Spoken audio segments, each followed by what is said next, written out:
Welcome to Massive Signals, where we explore the companies defining the next wave of deep tech and the inflection points that took them from lab to market. I'm David Mandel, joined by my co-founder Ari Newman. Each episode, we go deep with founders, investors, and researchers driving breakthroughs in energy, quantum, AI, defense, and the new space economy. This is Massive Signals. Hey everybody, I am David Mandel alongside Ari Newman, and we are the GPs at Massive, and we're here with another fantastic episode of Massive Signals, where we talk to founders about the key inflection points that they experienced along the path of growing their deep tech businesses. We're incredibly lucky to have with us today Kevin Noertker, the co-founder and CEO of Ampaire. Kevin, I'm going to throw you a softball first. Tell us a little bit about you and what Ampaire is, what it does, and we'll start there. Awesome. Well, guys, it's such a pleasure to be here. Thanks for inviting me to come join the conversation. Really important conversations, things that I imagine the benefit that it brings, personally, to have folks on their teams advocating for companies, good investors, good founders, people you can call on when things are super exciting or when things get rough. And just personally, it's great to be here. Massive has been such a great portion of Ampaire growing up. So I'm Kevin Noertker, co-founder, CEO. Ampaire is building the future of aircraft power, looking at how electric vehicle technologies can transform this industry in really meaningful ways. We build systems that go into two different categories of planes. We've got onboard energy for the real big planes. These are auxiliary power units to power, think your narrow body, like single aisle large planes and regional jets. And then we've got propulsion systems for the smaller planes, think turboprop class for cargo and passenger.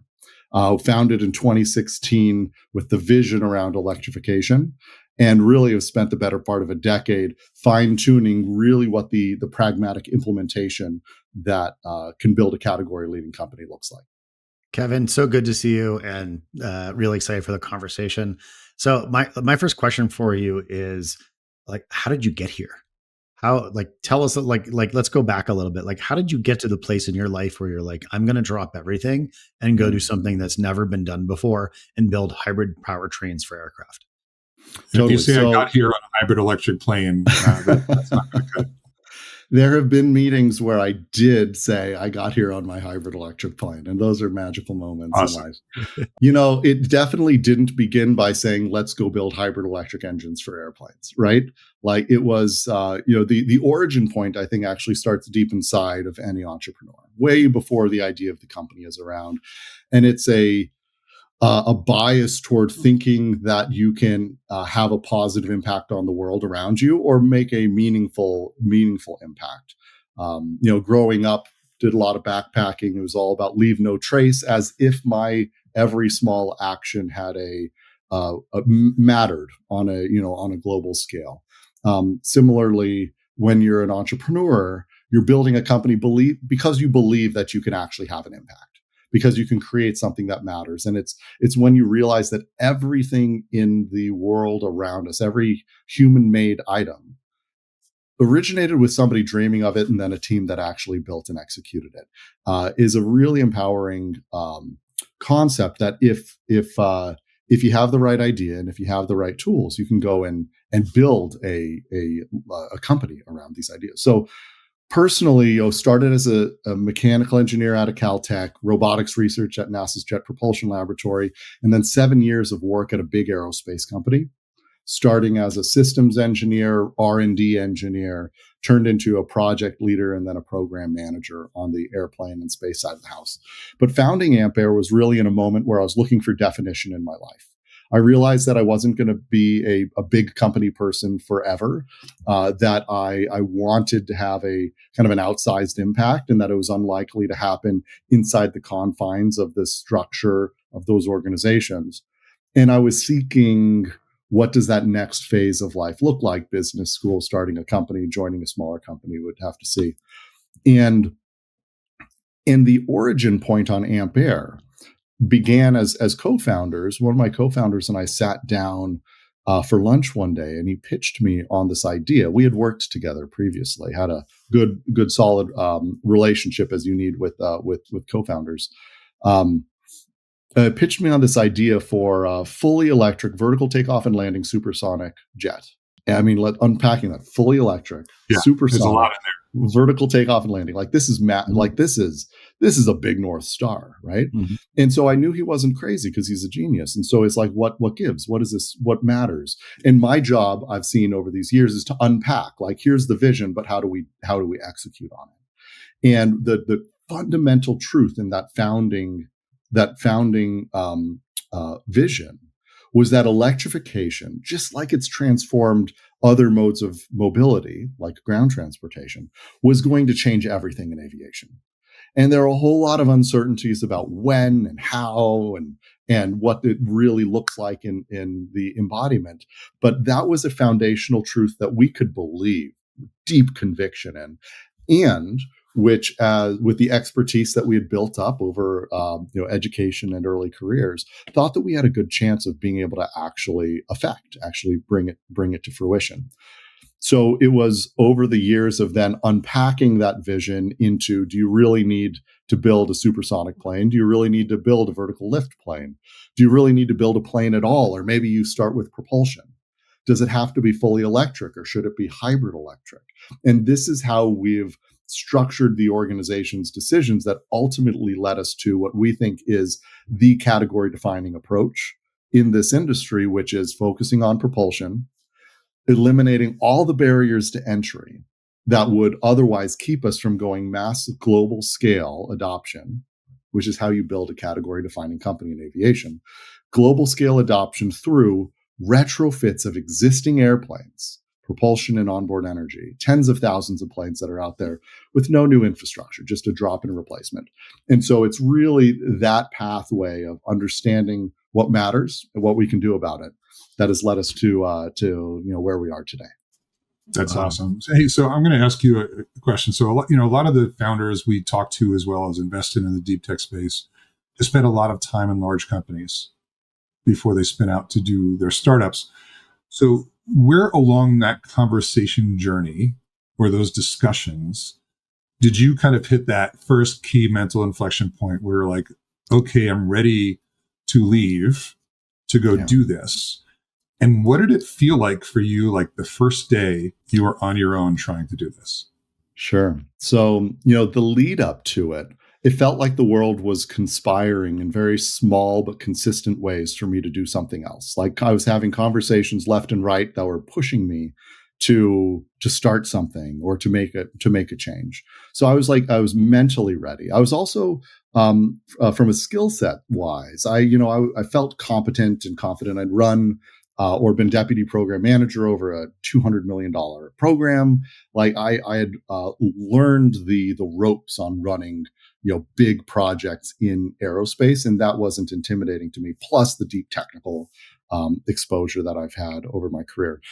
Additionally, this was important to me personally. It was about risk management, and I was like, what's the worst that could happen? And I really kind of in a Dale Carnegie style of managing worry and stress, I said, what's the worst case scenario and what would I do to improve that? And for starting a company, for me at the time, worst case scenario was that I commit 18 months to a company that doesn't do anything productive.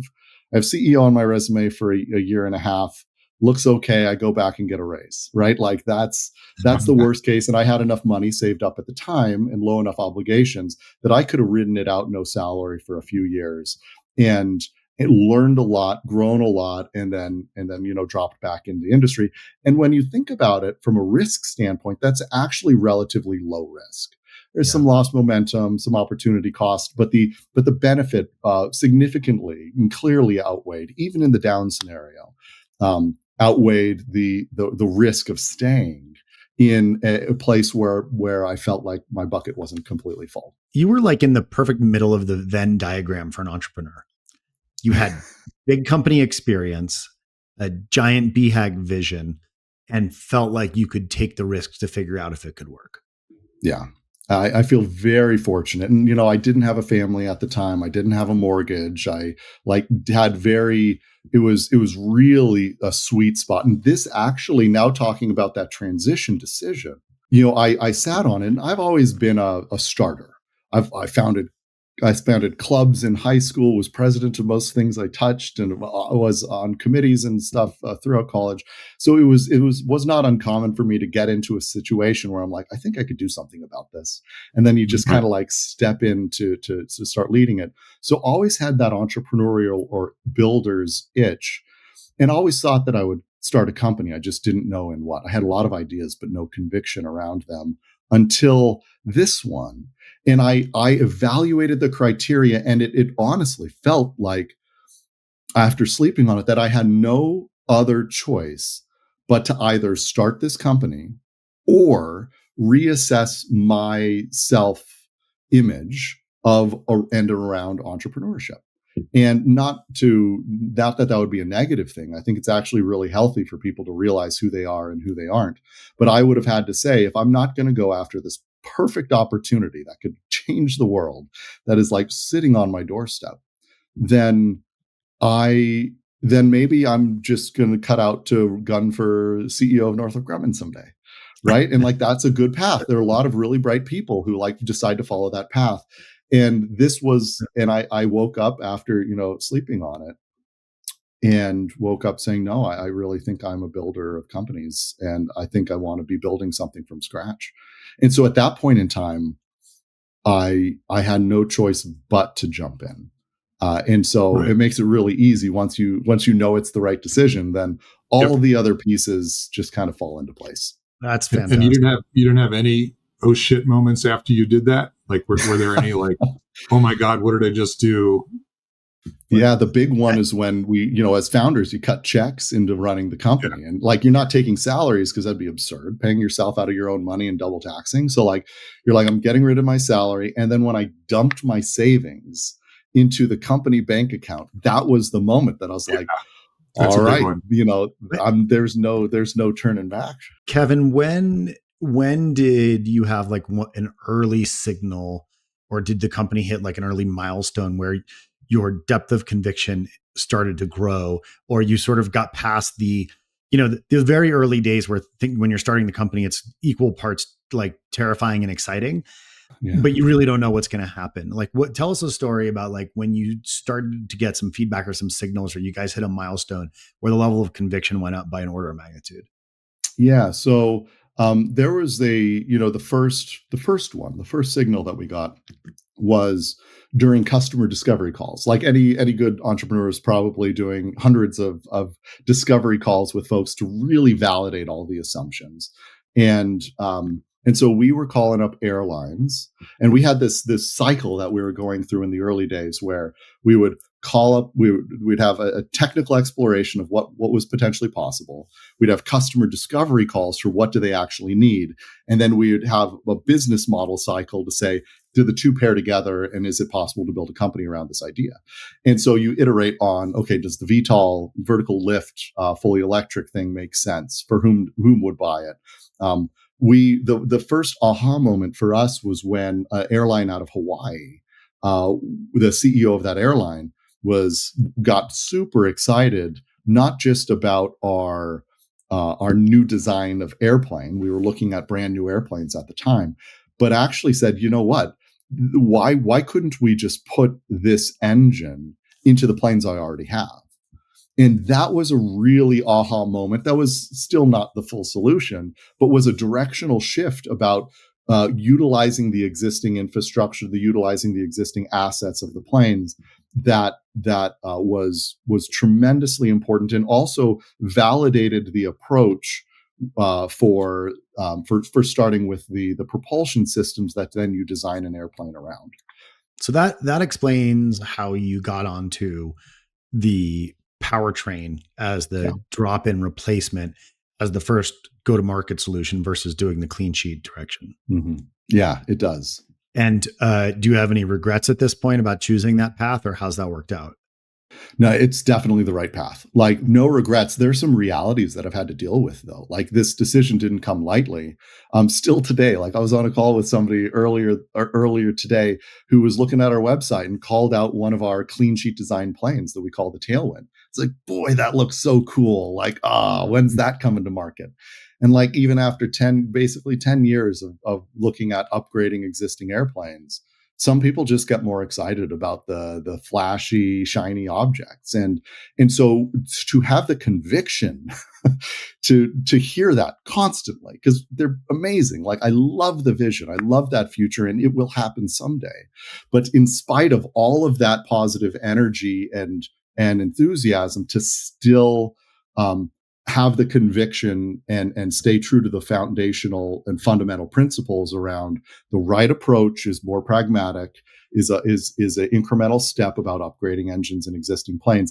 Now, that's been challenging. It's also meant that during the hype cycles in our industry, when people were like all the rage around sustainable aviation or fully electric VTOLs, they were looking at our upgrade of existing planes as relatively boring, or relatively uninspiring, which was super disappointing, because like it is, I think, the most credible path toward the most exciting and inspiring future, and actually is the nexus for, I think, all of that future at full scale.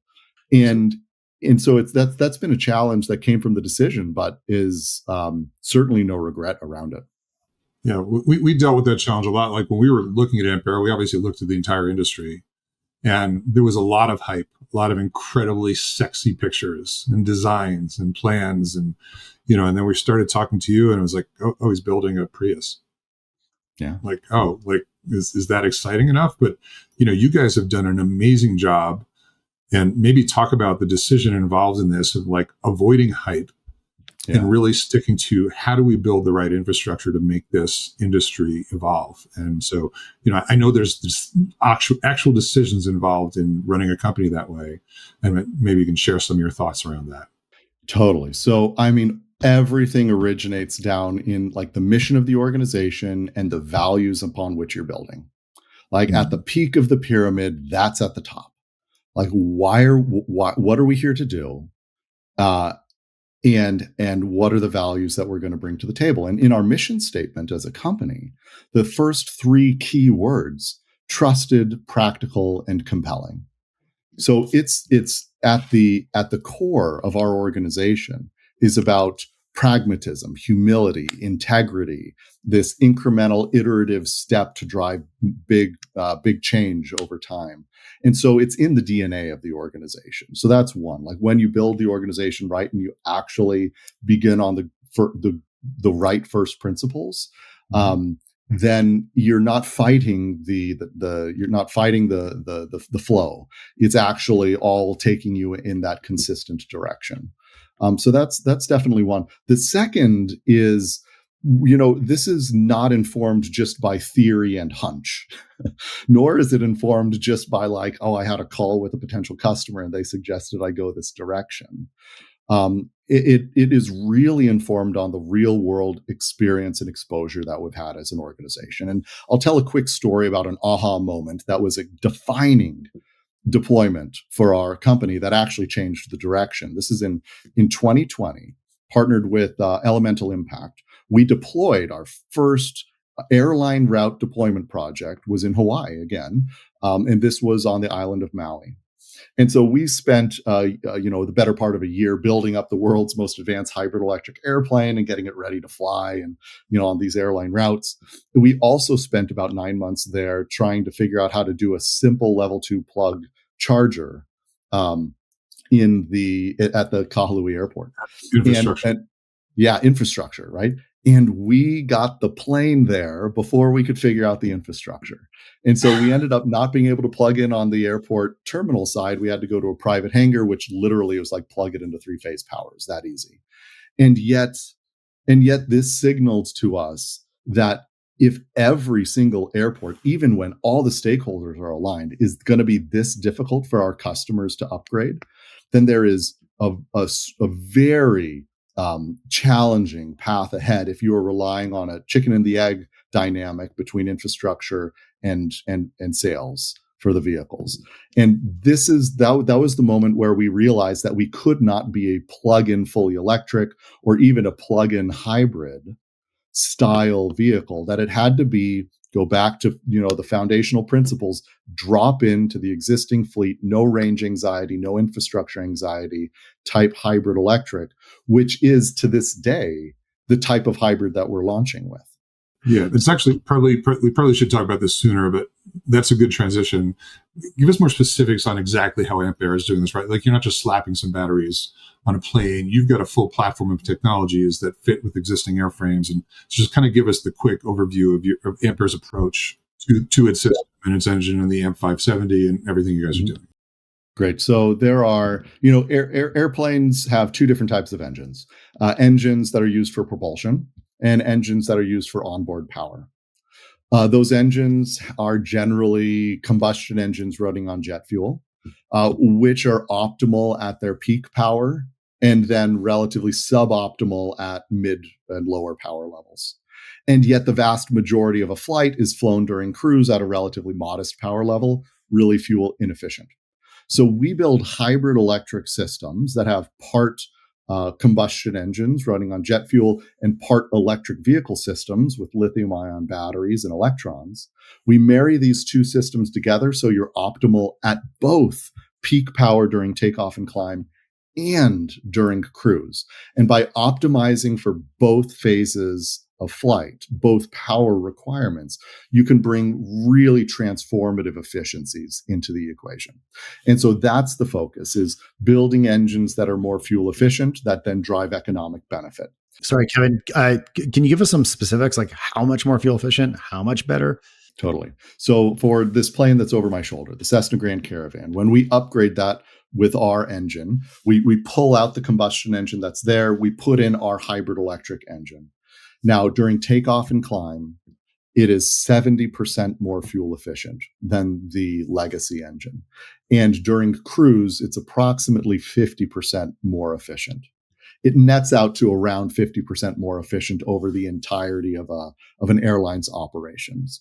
And that is transformative, given that fuel is the single greatest expense for most airlines. Oh, it's huge. I mean, yeah. Most incremental advancements, 10, 15, 20%, but that's massive. Yeah. Oh, yeah. And this was a strategic decision, right? Yeah. Like, how do you break into this industry? Like, talk to my customers. They will say, oh, we trust the engines we already fly because they're bulletproof, because they haven't evolved in 70 years, because my grandfather's grandfather flew this technology, right? Like, that is what you're breaking into. And this is why, like, first movers advantage, when you build that trust, when you build the spares parts and the maintenance training and this entrenched dynamic around the engines, this is why incumbents own the industry for 50 years. It's also why an incremental benefit doesn't play. No 5-10% savings is going to overcome that entrenched position. You must go with this categorical shift, like the 50% savings. And in order to do that, we've made some trades that are nothing comes for free, but we decided you have to be so much better in at least one meaningful vector that people have to pay attention to you, and that's how you end up transitioning the industry. And then eventually people will trust the Ampaire system that, in a particular application maybe is 15% better rather than 50% better. But you got to start with something that's so good it can't be ignored. And so speaking of that, you've achieved a substantial number of milestones along the way as you work towards full certification. Can you walk us through some of the key milestones you've already hit? And you've also flown a lot of miles. Yeah. So give us the update on just how far along you are in this project. And then David and I have a curveball for you after that. Awesome. So we flew our very first hybrid electric plane. To our knowledge, the world's first and largest hybrid electric aircraft back in 2019.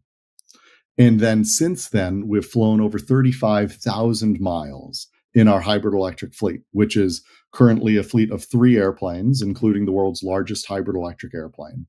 And some of the milestones that we've achieved are part of this, like putting ourselves in reality and demonstrating, it's like myth busting, but with actual action, not just the theory behind it. So people hear that we fly electrified airplanes, so they think that there's no range.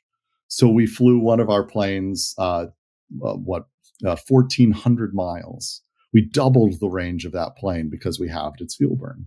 And so it's logical, but it's really impactful when you demonstrate that.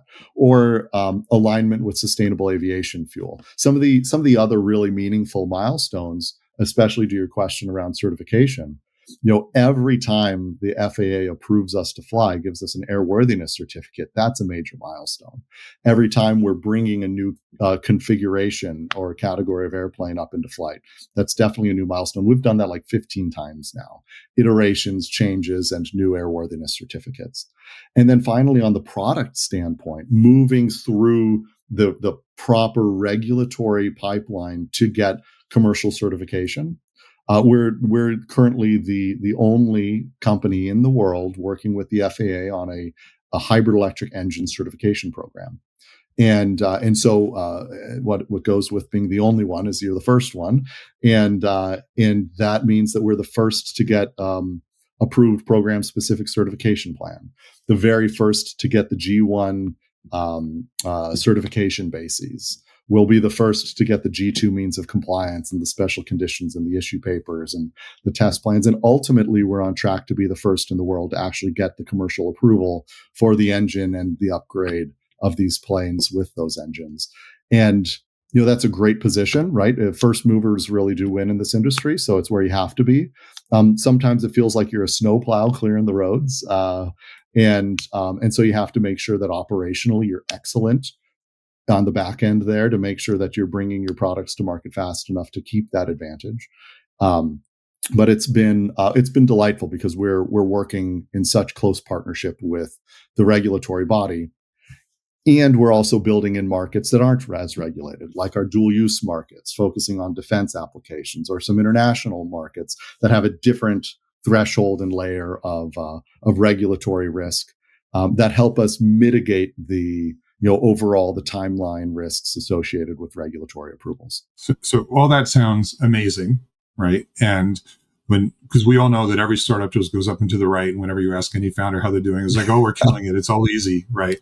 But one of the things about understanding signals, especially that our focus on key signals and inflection points here, is also understanding false signals, right? And being able to avoid those signals. And now, when we first met you were in deep conversations to sell your company. Yeah. And that clearly didn't happen. Yeah. So walk us through that process, those discussions, the mindset around that situation, if you don't mind. Sure. And, talk to us about how difficult that was. So I remember the conversation. I can picture the three of us in that room. 2021, I think. Was it 2020? Yeah, in downtown LA at a space tech event.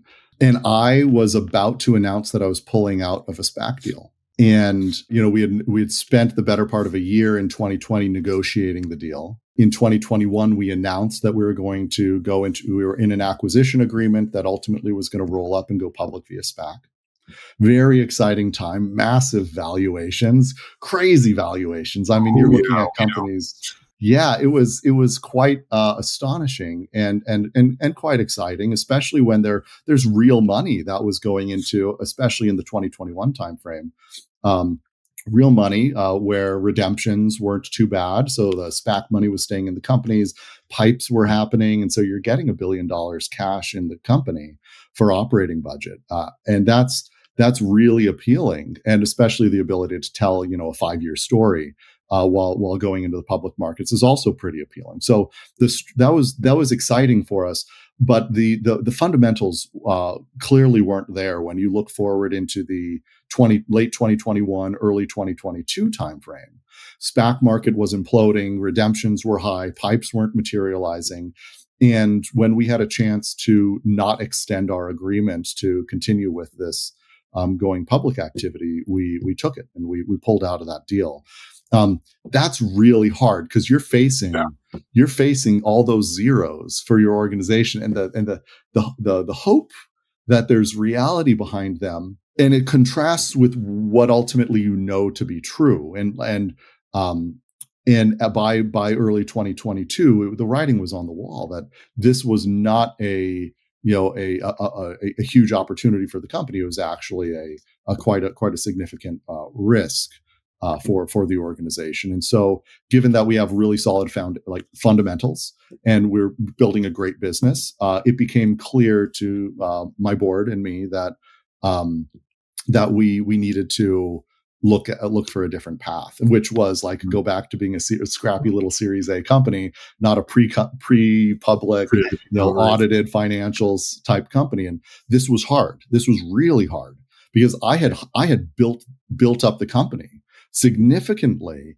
with all these support functions to help complete audits, to get ready for a massive hiring spree, to build out engineering and supply chain and quality and all these various things that when I retrenched back to being hey, I'm going to raise a bridge on my Series A, like that was a very, like, you have to be so at home in confident in your decision to kind of get through that rocky point, because that included separating with a bunch of people who really weren't appropriate for the Series A style company that we were going back to. But what's amazing in life is when you make a really hard decision and then the next day you're like, breath of fresh air, like let's go. That's real, whether it's separating from an employee who shouldn't be with the organization anymore or taking a different path. When you feel that way, it is so refreshing. And from there you can build. And 2022 was a milestone year for Ampaire. Just one of the most exciting years that we had, the most exciting year we had up to that point in time. And it was partially because it was like, we're taking our destiny into our own hands. And there's nothing in entrepreneurship quite as exciting as owning your own destiny. So after you walked away from $1 billion liquidity event for the company where you would have had runway for years and been the hero of your own story, and you had to retrench, tell us a little bit about the capital formation strategy and how you have built up both, selling equity as well as non-dilutive capital, and what does the journey actually look like since you didn't go down that other road? Yeah. So very important in our industry, and probably many hard tech, deep tech companies, is to look at a variety of sources of capital. One, good to have eggs in multiple baskets. Two, good to minimize dilution and leverage every investor dollar that comes in. And three, really good to build out stakeholder networks that are diversified as well. And so I look at fundraising as team building, right? This isn't just about pulling money into the company. This is about who are the people who are on my team? Who am I going to call when I'm having a bad day? Who am I going to have by my side when I'm entering a tough negotiation or strategizing for how to approach a strategic partner or looking for intros? And so that's my fundraising approach, or capitalization for the company approach, is about how do we build that team as well as capitalize the organization. It's definitely not been a straight line shot for Ampaire, right? So when we pulled out of the SPAC deal, it was all right, I'm going to go raise a blended capital raise, a little bit of new issuance of Series A shares, and then some safe notes that were closer to the valuation that we were going to go public at a discount to that. And so that helped us go build for the next year. Subsequent to that, alongside that, we went heavy into some government contracts. So Department of Energy, great partner through ARPA-E, and has funded Ampaire over, I think, about $12 million to date. NASA, also phenomenal partner, probably about $9 million from NASA, all pushing R&D contracts. Now, in early 2023, I was planning on going and raising another big round, and when that round didn't materialize, I had to make yet another hard decision on how are we going to capitalize this company. And what literally could have been a situation that could have killed our organization, we actually turned a corner and I think matured so much and became so strong and resilient operationally because of it. Not that I would ever wish to be in that position again, because it's staring death in the face. But but like we turned the company into a cash flow break even organization where I didn't have to go raise money for almost 18 months running the company cash flow break even. Like this is when, the memos were going around saying default alive, and all the investors were telling their portfolio companies to do it. And the feedback I've gotten from our investors is we're like the only company that actually achieved it. And so how did I go about that? Was, again, capital formation. How do I bring money into the company? Well, I knew that one, NASA and Department of Energy funding was going to kind of slow down as we were watching a geopolitical transition away from sustainability and away from funding of those organizations toward defense funding. Now, my background was at a large defense company, so I understand the landscape there. I'd also specifically chosen to build Ampaire as a commercial first, defense second company. And that's when in 23 we went and acquired for some stock, acquired two different companies who were startups in the space, novated or transitioned their contracts into Ampaire, and went and added a few $1 million of revenue straight to our order book in that year. Won follow-on contracts and have operated really excellently to navigate that, and positioned us to be more successful in subsequent capital raises. Yeah, I don't think there's any question you did an amazing job of navigating a very, very difficult funding situation to get to where you are. But let's back up to that situation a little, right? Because this is the real shit about building a company that founders deal with. And that was a hard situation, a really hard situation. I remember you and I had several difficult conversations around how to get through that. Would you mind sharing if you're comfortable, would you mind sharing any more details about what happened and the thought process and how you started to move forward? Yeah, sure. So we received a term sheet for like a $30 million raise from a group that had some strategic ties and was a venture capital group that had committed a $10 million check. Now, the GP there, the partner who was running the deal, was after issuing the term sheet, started to be pretty aloof. Like he wasn't particularly responsive, and ultimately never made good on the investment. When I finally get them to pick up a phone call, I mean, because there was no like pull a term sheet or say no. It was stories around LP issues. Hey, we're not going to be able to fund, or we might be able to. But really, it began as the first few conversations in the first few months were, we're good for it, Kevin. You can trust us. We are not going to leave you hanging. I remember the call, Kevin, I'm not going to leave you hanging. Like, we're good for it. Like, I promise you, we're gonna get you. We'll get you all the money. Then it was like, we'll get you at least 5 million of the 10. It's like, I'm definitely going to put in at least 1 million. Come January. And at the end of the day, they put in 250K. Wow. Right? To string us was out. A signed term sheet for a $10 million. Off a signed term sheet for 10 million from a fund that had, look, I'm not a perfect fit for everybody, right? Like the number of investors who have told us no is significant. And I don't take that personally. It's really about finding a fit. But what I take personal offense to is when somebody is not professional enough to have a conversation about it, or to at least acknowledge it. And especially sure, things change, LP issues, but the challenge there was that when, as a founder, I have to base something on trust and on integrity. And when I have folks who are telling me that they are going to be good on it, telling my investors, telling folks like you that, hey, this is a thing. They tell me they're in, they tell me it's going to happen. And then to have to unwind something like that, not because they clearly pulled out, but because they kind of ghosted the whole process. That's absurd. And that's the kind of investor you hope doesn't damage too many companies that they get involved with. Yeah. I remember when you made the phone call to us, because we were involved in that round as well. Mm-hmm. And I remember when you made the phone call to us to have that conversation with us, and my heart just sank for you. And I couldn't imagine the emotion involved just even having to make that conversation, to start that conversation, and for people that are committed to the round, telling them, oh, by the way, my lead investor has pulled out, right? Like that's a really difficult conversation. And, we as a firm had to make some tough decisions as well as a result of that. And we clearly decided to stay involved, and super glad we did, because you've done an unbelievably amazing job since then. And we're super excited about the future. So let's talk about the future a little. I think let's get over the difficult conversation. Let's talk about the exciting stuff. So, you guys you're on this FAA approval path. You're doing a great job. Kind of walk us through where you are a little there, and what that opens up for you moving forward.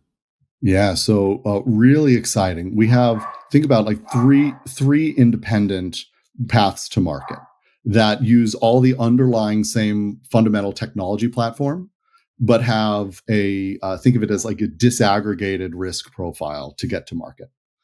The first that we're pushing on is the propulsion in these commercial airplanes. Think like this type of plane. The cargo airlines have significant fleets of these, right? FedEx has 250 of them. UPS is 180 in their feeder fleet. Like, this is real big installed base, thousands of these types of planes out there. And so, but need to go get the regulatory approval with the FAA, right? So I've got a large order book of folks who operate these types of planes who want to buy our systems once we have that regulatory approval. Additionally, we've got our defense customers who also operate these same types of planes, and yet they don't have that FAA style regulatory milestone as a prerequisite. Now, they have different types of qualifications, right? It's not like it's a free lunch. You still have to do risk, but it's a bifurcated risk where you've got the commercial certification risk, a separate defense certification risk or qualification risk. And then the third, which is really exciting, is that you can repackage these engines as onboard power in regional jets. So think your Airbus, Boeing, Embraer type jets that are in the mainline airlines. And that's not even a propulsion engine, right? That's just onboard power. So very different and lower regulatory bar. A little more complex sales because these are bigger airlines, bigger companies, higher operational risk, but huge impact. I mean, we did a study for one of the world's largest groups of airlines who's partnered with us, and if they were to retrofit their whole fleet with our auxiliary power units, they'd save $180 million in fuel per year. Like, the ROI is great for them. Right. And so now I have these for 90, right? Yeah. So the opportunity here is like technology platform that's consistent, independent risk profiles on different markets, each that are massive market opportunities. And so that's what I'm really excited about looking forward into the future, is that we have properly managed what that commercialization path looks for. And so we're able to leverage it both for a bigger TAM, but also for the higher resilience to unknowns. And like, entrepreneurship is about sprinting headlong into the fog and being confident that when you get there, you'll know what you're going to do. And it's really good if you can manage your risks, both change the probability of things occurring and change the consequences of them occurring, is good risk management.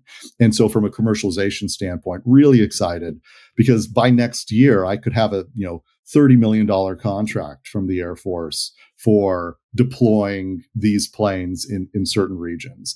By the year after next, I could start unpacking my $700 million backlog of commercial orders, right? And then when we start on the APUs thereafter, it's going to be even bigger. So really, you've got multiple revenue streams. You've got near-term material opportunities. And so ultimately, what should people expect next from Ampaire to see publicly over the next 18, 24 months? Yeah. So first, keep an eye out for some of these partnerships that we've got baking. Some very exciting alignment. So one of the large airlines here in the States committed to invest in this next round for the company. So huge opportunity there, and big deployment initiative. We have another one of the large cargo airlines that we're running a pilot project with. We've got one of the large aircraft OEMs that we're running an integration program with.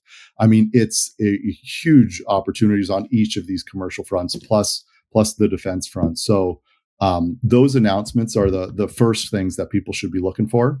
And then, of course, the regulatory approvals, the commercial entries into service. And I suppose they should be looking for how to book a ticket on a hybrid electric plane soon enough. I'm still waiting for my ride. That's right. Hey, anytime you're within arm's reach of one of our hybrids, I'll take you up. What Kevin, like, there's multiple upcoming inflection points. Like, so some of them are announcements, some of them are capital. You also have more certification milestones. Mm-hmm.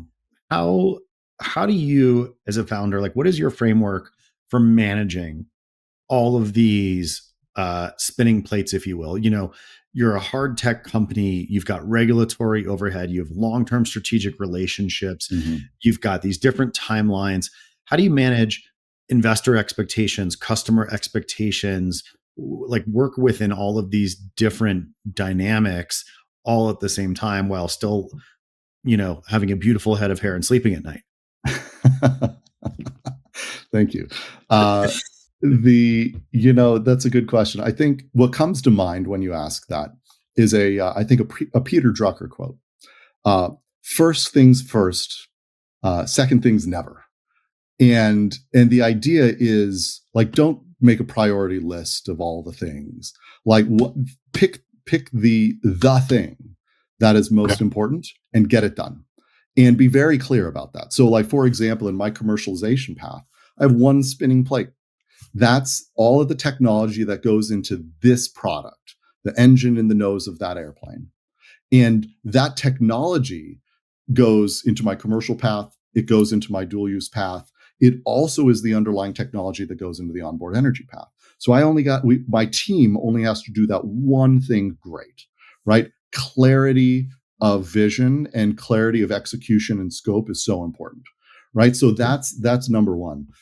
Two is clear communication on that for stakeholders. So, like, I've got folks who are quite interested in this vision for the future, and to clearly communicate how the steps today unlock the big vision and future for tomorrow is really important, because otherwise you have a lot of ambitious folks, excitable folks, trying to get you out over your skis.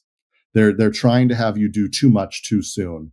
And this is a risk that I think early stage companies lose track of first things first, and they start to dabble. And if you dabble too broadly, then you don't get anything finished. If you don't get anything finished, then the organization doesn't have too much of a future. I heard a great quote the other day that kind of sums up that your Peter Drucker quote and the way you described that super well, and I mentioned it to a few founders that kind of makes sense. And so it's pretty straightforward. It says the most important thing is to make the most important thing the most important thing. There you go. And if you can remember that, there's depth in that, and that's sage advice. I mean, that's very well. That's like daily meditation type advice. There you go. I do think it's worth noting that, like, something that you just said that really resonates with me is you have figured out how to drive create multiple revenue opportunities with slightly different use cases with the same core product to diversify and mitigate risk without having to lose focus by dabbling with random stuff. That's right. That's kind of magic. Super powerful. Yeah. It's I think it's so important in these industries. Like, I remember somebody asking me back when we were doing fully electric planes and they were trying to invest in fully electric plane charging infrastructure. They're like, Kevin, tell me how much power you need and when you need it. As if it was a predictable line chart of the need. And the reality is there's so much uncertainty. And, like, there's certain uncertainty you can control, and then there's other that's just out of your control. And in this case, the ability for any hard tech or deep tech founder to find a resilient place where they can focus their resources efficiently, and then have a de-risked outcome path for the organization is huge, and is certainly can't take that one for granted. So what have you learned through this journey that you think others in sustainable aviation clean sheet projects, you don't have to throw anyone under the bus you don't want to here, but like, what do you think you've learned that is unique to the journey and path that you've been on that is a competitive advantage? Yeah, I mean, look, we've put ourselves out in the real world constantly. Like, I remember when one of our planes got stuck in the Yukon up in Canada in a rainstorm, out on the tarmac alone, not one of our employees within 500 miles, plane getting rained on, and we had to go figure out if it was flyable, if it was just stuck forever in the tundra. It was like, these are the real world things that you learn a lot from. You learn what the rugged realities of the world look like. And I think that many people in our industry play in sandboxes for far too long. And when you play in your own constrained environment for too long, you forget what reality looks like. And when you diverge from reality, you are no longer as useful. I think that this is something that we've done very well, is from beginning in that 2020 deployment in Hawaii that transitioned our entire product roadmap toward a specific type of hybrid electric rather than fully electric or plugins. Like, that was really important. And it all came from getting off the drawing board, getting out of the sandbox, getting into the real world, and actually having the humility to consider what we've learned and to let it affect our decisions. Awesome. Such poignant and incredibly valuable stories, Kevin. Thank you so much for sharing. And clearly, like, this FAA approval is your next key inflection point, which unlocks tremendous commercial opportunity for Ampaire. And now that we spent a whole bunch of conversation on being hyper focused on critical priorities moving forward, let's let go of that for a second, and let's talk about, like, Ampaire 5 years from now. Like, if you're going to describe Ampaire to someone 5 years from now, let us have it. Like, what does it look like? How does it feel like? What is Ampaire 5 years from now? 5 years from now, people in the aviation industry will talk about Ampaire's engines the same way that they talk about these legacy systems that they're already flying. It will be, when they hear the name, they will feel comfort and safety and positive association, whether it's on the economics or the environmental impact. And it will be because we have scaled broadly. We've built the underlying infrastructure of all the stakeholders in the ecosystem. We've delivered on our commitments, and people are operating delighted by the benefits that these systems bring. And 5 years in this industry is quite a fast turn, right? 5 years is the beginning of what I see zooming way out. 120 years ago, dawn of powered flight. Halfway between then and now, you've got the jet age. Now you've got another transition in propulsion. And I think there's a 70-year run ahead for the companies that get this right to redefine every segment within this industry. And so five out of 70, that's just getting started. It sure is. I mean, that's just inception stage, and look how much you've done already. Personally, I look forward to 5 years from now hopping on a hybrid electric airplane and flying somewhere with you to somewhere where we can sit down and celebrate and have a drink and talk about all your incredible success. You know what, David? I'm not waiting 5 years. Kevin better pick us up sooner than that. Yeah, hey, I kind of agree. Like, there's a municipal airport right here, dude. Like, you can come get us anytime. I actually have, not to share too many plans here yet, but we've got a plan to be flying around the country a lot next year. And I have plans to drop in on Colorado too. So this is we're going to hold you to that. We're going to hold you to that. The mountains are a beautiful view out the side window and over the wing. So it's an amazing thing. We have just a few minutes left, so let's go rapid fire with Kevin and see if we can put him in the hot seat and get a couple of juicy answers here. Sounds good. All right, I'll take the first one. So, what is the single most overhyped claim in electric aviation today? That battery technology is sufficient for meaningful market share for fully electric airplanes.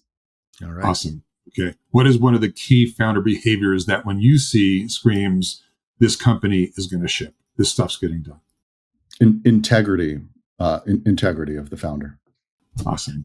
And then what do you like? What advantage do you believe you have by building, outside of the sort of obvious tech corridors? Like you guys are down in Hawthorne, the Colorado ecosystem. Like what advantages do you see from not being in the obvious places? Yeah, it is outsized access to the world's best talent, whether that's electric vehicle or aviation. These areas, we're in Los Angeles and Long Beach, phenomenal for recruiting the types of people who come into these hard tech companies. You see the same over in the Colorado area and other hubs that are, might not be Silicon Valley, but boy, you're able to attract the right people. What are one or two key decisions you wish you had made 12 months earlier? Yeah, I wish I had seen the SPAC market for what it was 12 months earlier. I wish I had, there were certain employees that we've had over the history of the company that we really kept around far too long, and it wasn't good for them. It wasn't good for us. I should have just really been honest about the whole thing and moved sooner. Those two things, it's really about seeing things for what they are and having the honest conversation sooner. It's always the hard thing, but really, really important. All right, Kev, if you had any one piece of parting advice for other founders building in deep tech and hard tech listening to this pod, what is that advice? Identify a core truth within what you're building. A core truth that is with every ounce of your body is going to happen in the world around you. It's just a guarantee. And then ensure that you have the conviction around that you're the right person to go build that. Because when things get really, really, really hard, what you have to fall back upon is your own tenacity and conviction to get through it. And the only authentic way to do that is if you truly believe this is what the world needs, and my team, we are the right people to go get it done. Because if you can't honestly fall back on that, if you're deceiving yourself or just kind of passively enthusiastic about defense tech or AI, then the hard days are too hard. And I've seen a lot of founders give up when they just lacked that conviction. And sometimes, if there is no good foundational principle, then you should split and start something. We all have a very little amount of time on this earth, and so it's important to spend it on the right things. And if I didn't believe Ampaire was the absolute right thing, if I didn't think all these things were truly true, then I'd go spend my time on something else, because just life's too short. So find that thing.